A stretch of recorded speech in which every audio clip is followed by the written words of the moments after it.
হৰ কুমাৰ গগৈ মোক আটক কৰি ৰাখিছিলে আৰু হৰ কুমাৰ গগৈ আমাৰ কেন্দ্ৰীয় সাংগঠনিক সম্পাদক হয়, কিন্তু দুইজনকে পৃথক পৃথক ৰুমত ৰাখিছে।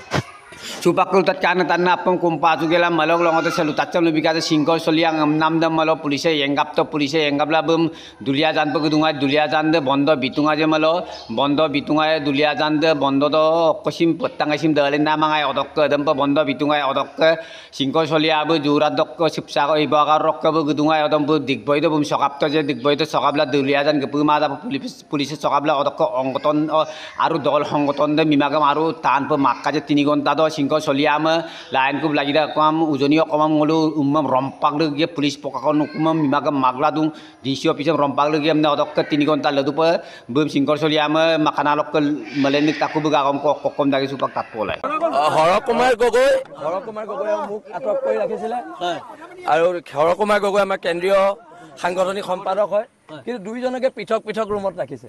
সেইটো কথা আমি বুজি নাপালো। আহিছে একো কোৱা নাই, কিন্তু এটা কথা স্পষ্ট চক জাতিৰ ক্ষেত্ৰত কোনো কাৰণত আপোচ কৰা নহয়। সংগ্ৰামী সতীৰ্থ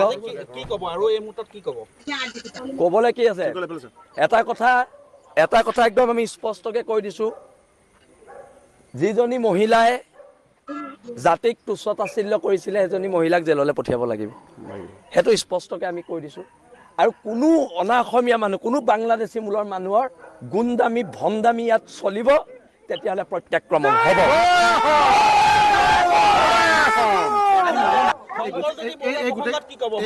চব আমি শংকৰজ্যোতি বৰুৱাক শুনক, শংকৰজ্যোতি বৰুৱাক কোন সংগঠনত আছিলে নাছিলে সেইটো আমাৰ কাৰণে ডাঙৰ কথা নহয়।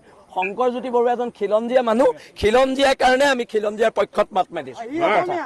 অসমীয়া ল'ৰা ৰাজনীতিকৰণ আৰম্ভ হোৱা বুলি আপুনি ভাবে নেকি? সেইবিলাক মই নাজানো, কিন্তু আমি ৰাজনীতি কৰা মানে আমাৰ কথা হৈছে শংকৰ বৰুৱাৰ মুক্তিৰ ক্ষেত্ৰত বীৰ লাচিত খানে কেনেদৰে সংগ্ৰামখন আগবঢ়াই নিব? কিমান সংগ্ৰাম কৰি আছো আৰু কৰি যাম। অসম চৰকাৰে হওক বা অসম আৰক্ষীয়ে হওক, দল সংগঠন বিশেষকৈ বীৰ লাচিত খানা লাগি আছে, কোনো সেৱা মনা নাই তেওঁলোকে। এই মুহূৰ্তলৈকে শংকৰ চলিয়া কিন্তু মুকলি আখৰ তৰা নাই, যিহেতু গোটেই বিষয়টো আচলতে মাননীয় বিচাৰ ন্যায়ালয়ৰ আচলতে অধীন। তথাপিতো আপোনালোকে সংগ্ৰামখন কেনেদৰে আগবঢ়াই নিব? চৰকাৰে সেৱা মনা নাই, আমিও সেৱা মনা নাই, আমি সেৱা মানিছিলো, সংগ্ৰাম চলাই গৈছোতো। আৰু আজি ডিব্ৰুগড় আৰক্ষীৰ চূড়ান্ত ব্যৰ্থতা, আজি দুলীয়াজানবাসীয়ে স্বতঃস্ফূৰ্তভাৱে যিদৰে দুলীয়াজান টেঙাখাত টিংৰাই বন্ধ কৰি জাতিৰ প্ৰতি থকা যি স্বাভিমান দেখুৱালে, আৰু এইটো কথা দেখুৱালে যে আমি এটা জীয়া জাতি। আৰু এটা কথা, বহিৰাগত মানুহে, বাংলাদেশী মূলৰ মানুহে যদি আহি ইয়াত গুণ্ডামি কৰে, চিধা কথা পিটন দিয়া হ'ব। শৃংখলস্থলী এখন পত্ৰক লৈ বিভিন্নজনে বিভিন্ন কথা উলিয়াইছে, যিখনত আপুনি পিছকৰ উৰ্বৰতা নথকা মানুহে কোৱা কথা, যাৰ মগজ কম সেনেকুৱা মানুহে এইবিলাক কথা কয়। কথাটো হৈছে কি, আমাৰ ক্ষেত্ৰখনৰ বাজেটটো 7 কোটি, সেইটো মোৰ পইচা নহয় বা হৰৰ পইচা নহয়। সেই 7 কোটি টকাই আমি ক্ষেত্ৰখন বনাম।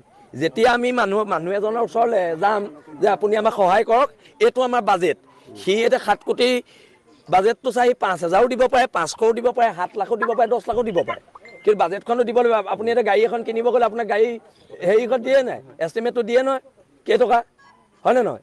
একেটাই।